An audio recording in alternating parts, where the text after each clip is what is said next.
বন্ধুরা নমস্কার। আজকে আমি বেসন পকোড়া কারি বানানোর চেষ্টা করছি প্রথমবার। তো দেখি কেমন বানাই। সত্যি বলবো, মিথ্যা বলবো না, কেমন বানাই দেখি। মিথ্যে বললে আমার পেটটা গুড়গুড় করে সত্যি বলার জন্য। তো যাই হোক, ঠিক আছে, চলো বানাই দেখি কেমন বানাই।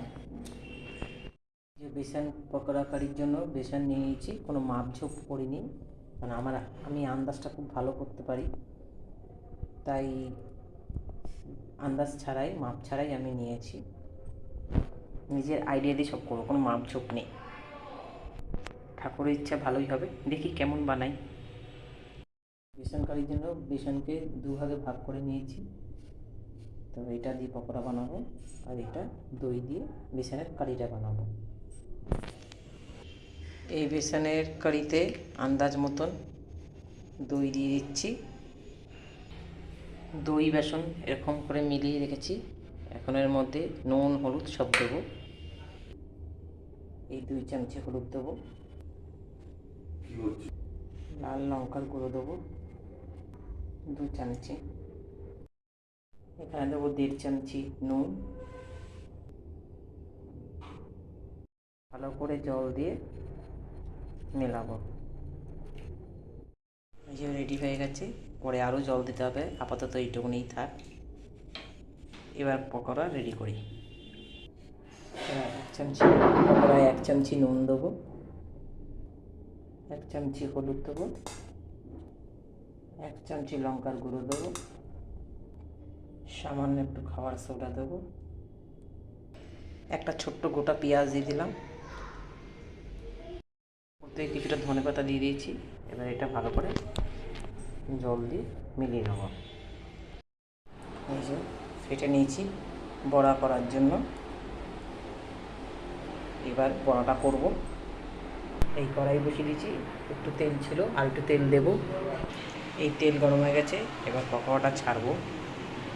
তো গ্যাসটা কম করে দিলাম, কম আঁচে ভাজবো।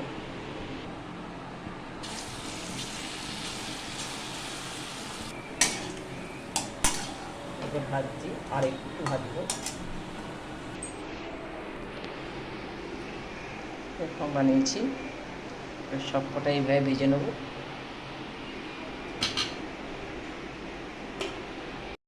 সব পকোড়া হয়ে গেছে। একটু আদা দেবো, এর মধ্যে থেতো করে নিচে। একটু মেথি, সামান্য একটু ধনের গুঁড়ো দিলাম, মানে গোটা ধনে,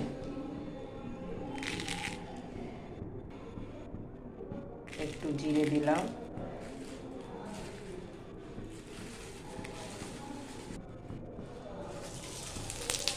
এই দিয়ে দেবো এগুলোর মধ্যে। এগুলো ফোড়নে দিয়ে দিলাম।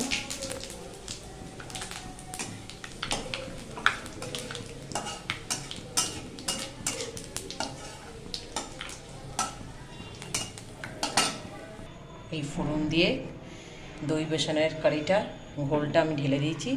এবার সমানে নাড়া দিতে থাকবো। ভালো করে নাড়া দিয়ে একটু ঘন করতে হবে।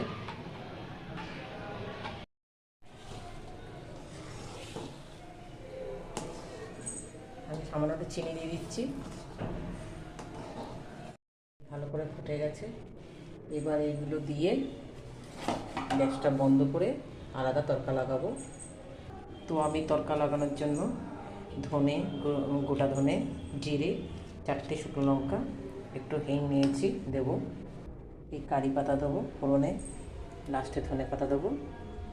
তো গ্যাসটা আমি বন্ধ করে দিলাম। এবার এগুলো দিয়ে দেবো, ভালো করে মেলাবো। তড়কা লাগানোর জন্য কড়াই বসিয়ে দিয়েছি, কড়াই গরম হয়ে গেছে। এবার দিয়ে দিলাম তেল। এবার দিয়ে দেবো ফোড়নগুলো। এবার দিয়ে দিলাম একটু হিং, দিয়ে দিলাম, একটু কারি পাতা দিয়ে দিলাম, এই দিয়ে দিলাম লঙ্কার গুঁড়ো।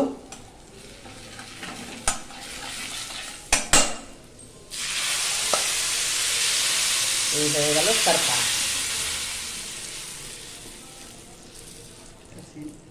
ভালো করে মিলিয়েছি, ওপর থেকে ধনেপাতা দিয়ে দিচ্ছি। এই হয়ে গেল দই কারি পকোড়া আমার।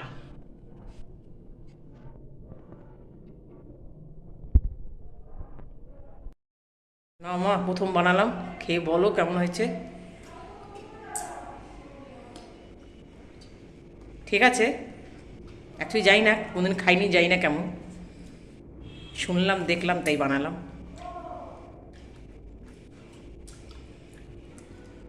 সত্যি সত্যি বলছি, খুব ভালো হয়েছে। তো জীবনে পকোড়া কারি বানালাম, বেসন কারি। তো মা তো বললো ভালোই হয়েছে, আমি কোনদিন খাইও নি, আজকে জীবনে প্রথম বানালাম। তো একটু টেস্ট আমিও করেছি, ভালোই হয়েছে। তো আমার বানানোটা ভালো লাগলে লাইক কমেন্ট শেয়ার অবশ্যই করে দেবে। তো থ্যাংক ইউ, ধন্যবাদ। আবার একটা নতুন কিছু নিয়ে আসবো।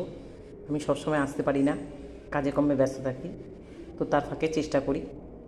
পুরোপুরি অত জানি না, বুঝি না এইসব করতে, তো চেষ্টা করছি। তো অতি অবশ্যই লাইক কমেন্ট শেয়ার করে দেবে। আর কেমন আমি বানিয়েছি, দেখতে কেমন লাগলো, যেরকমভাবে করলাম সেরকমভাবে ভালো হয় কি না, একটু অতি অবশ্যই কমেন্ট করে জানিও। বাই।